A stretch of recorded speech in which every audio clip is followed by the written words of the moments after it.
What's up, everybody? I hope all is well. And this is Chris with That Square Sports Podcast, and I am doing the Denver Broncos draft grade for the day. And guys, check this out. At first, I was really worried on what the Broncos were doing in the offseason, and pretty much in this draft, they didn't have a lot of picks, but they didn't have a second round pick as well. But I'm gonna say this respectfully. I kind of stopped and looked at it, and I said to myself, the Broncos didn't do as bad as I thought they did. So obviously, before the draft, they got Zach Wilson. I kind of want to see what they do with him as a project player, but I don't really see Zach Wilson touching the field unless something happens to, of course, where we segue into the first draft pick, which is Bo Nix. Now, a lot of you guys, if you follow my YouTube channel, I was very high on Bo Nix, Michael Penix, and of course, I was really high on Jaden Daniels. Obviously, Caleb Williams, I know that he was the best player coming out in this draft. But those are the quarterbacks I was like, if you're going to get a quarterback outside of Caleb, these are the guys that you want to make sure you get your hands on. So obviously how the draft was falling, we saw the aggression between the Vikings and moving up one spot. And of course, Denver, I guess, just letting to see which quarterback kind of does fall to them. I think that Sean Payton can mold Bo Nix very, very well. And on top of that, too, Bo Nix is a great run game. He's been in a piss poor offense at Auburn. He's been in an amazing offense at Oregon. So this is one of those things where I'm really happy to see him land in a spot where they have Cortland Sutton there. A couple of running backs, that kind of haven't really had exceptionally well, ideal seasons that, they want for the Broncos. But the offense is there in a way. I'm not going to lie to you about that. I think that, obviously Cortland Sutton coming off into the contract year towards the end of it, he might leave pretty much more than likely. But if he does stay, it will be because Bo Nix had a great passing season with him, pretty much a lot of touchdowns. I am going to say this on the record. I don't think that the Broncos are going to win their division, but I do believe that they do have a fighting chance more than people will give them credit for. I think that, Bo Nix is Sean Payton's guy, and I think he will respect him a lot more than he did with Russell Wilson. That's just me. Now, we're going to move to pick two, which is Jonah Ellis out of Utah, linebacker and edge rusher. He can kind of do a little bit of both. A lot of people question him because of his I guess, lack of NFL strength. Guy's got some good tape, man. Got some really good tape out of Utah. Part of the good defense that was at Utah that was a problem for USC and Oregon as well. So, they were pretty much, I guess, the best defensive team in the Pac-12 for the past 2 years, and he was a product of that. So, I really like this pick here, obviously. It's hard replacing Von Miller. That void is very, very hard. Same thing with Bradley Chubb.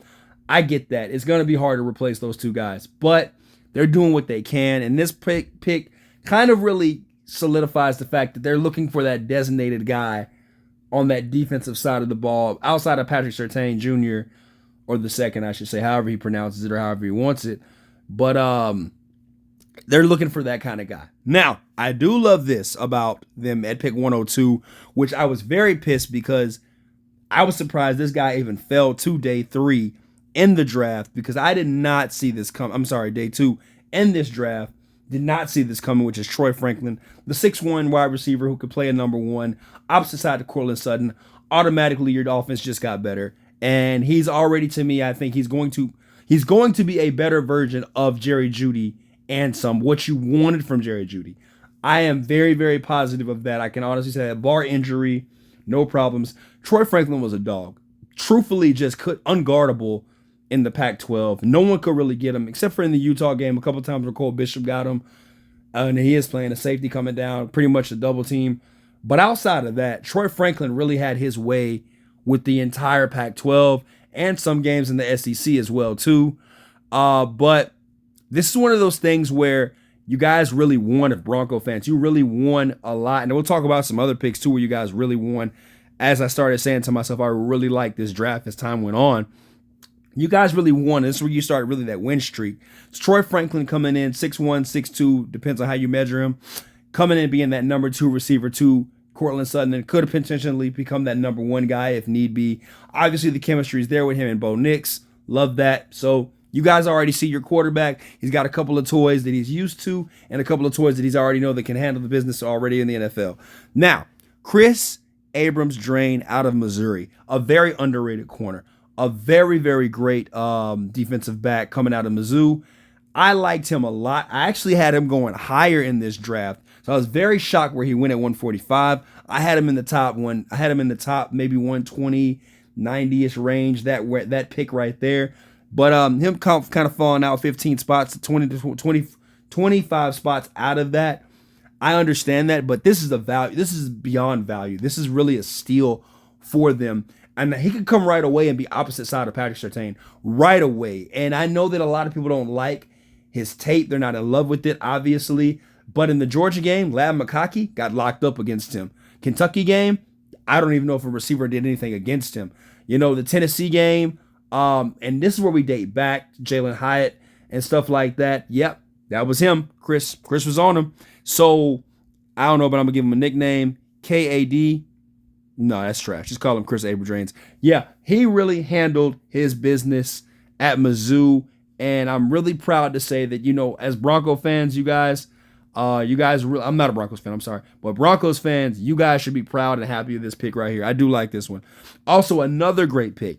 You got basically the next Jerome Bettis on your roster with Eric Estime coming out of the University of Notre Dame. I will say this straight up. This guy was a bowling ball, could not be brought down. Big ass boy, man. He just runs with that rock, totes it. He just is a dog with it. So I really love this pick right here because it gives me the old-fashioned Saints of '09 with Deuce McAllister and then your speed back with Reggie Bush. The little bit of truthfully the definition of thunder and some good old lightning in that backfield because Eric Estime really, once he's in open field, that dude is a hard guy to bring down. He's got that NFL body already. And, you know, obviously his best games were against, you know, trash opponents. But don't get it twisted, guys. The USC game, man, he lit it up. He lit it up. He lit it up right there.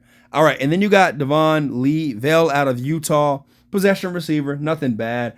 Kind of just in between slot guy, knows really how to get open. Nothing wrong with that. Kind of reminds me of a comp of like a Hunter Renfrow, Wes Walker. Well, not as fast as Wes Walker, but yeah, we could just say a Hunter Renfrow type, which is not bad. Something like that, a Jordy Nelson, where he just finds ways to get open. I like that too as well. Then obviously in South Carolina, wrapping it up with offensive guard. Broncos actually had a decent offensive line. They've made some moves in the offseason, but outside of that, really this draft grade, I'd have to agree with them. I have to give them a B. Outside of this not having a pick in the second round. But I know that you guys are going to say this. Well, we took a quarterback because we didn't want the Raiders to get one, which was smart. You guys actually were very smart about that. There's nothing wrong with that. It's just, to me, I think that you're going to look at this and be like, well, we just only grabbed the quarterback because Minnesota took one, X, Y, and Z, and this is where the best quarterback available on the board falls to us is going to be Bo Nix. So I get where you guys are coming from when it comes to that, but I'm not going to sit here and lie to you and say that you guys did not just win a really epic battle in this draft. You guys got Bo Nix, Troy Franklin, two guys that can come in and play right away. Eric Estime at 147, great value. Chris at corner, who could be right on the opposite side of Patrick Surtain. You guys did a good job in this draft. Even though I really was skeptical on what the Broncos were doing, don't be fooled. I actually will give them a B on this one. I will give them a B. With that being said, you guys let me know in the comments what you think. Peace.